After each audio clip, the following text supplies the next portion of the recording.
In this video, you will be able to see how to create an Android application using DhiWise.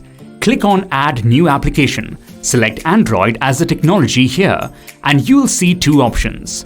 The first one is where you can upload your design and create a new application, or you can select from pre-created samples using DhiWise, and we will cover this part in other tutorials.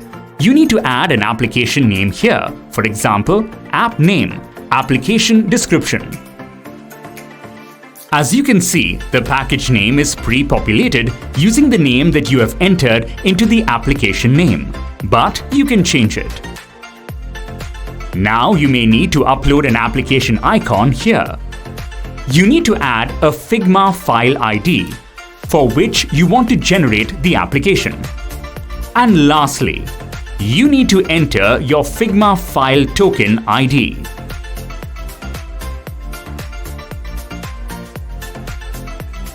Now click on Submit and your application will be generated.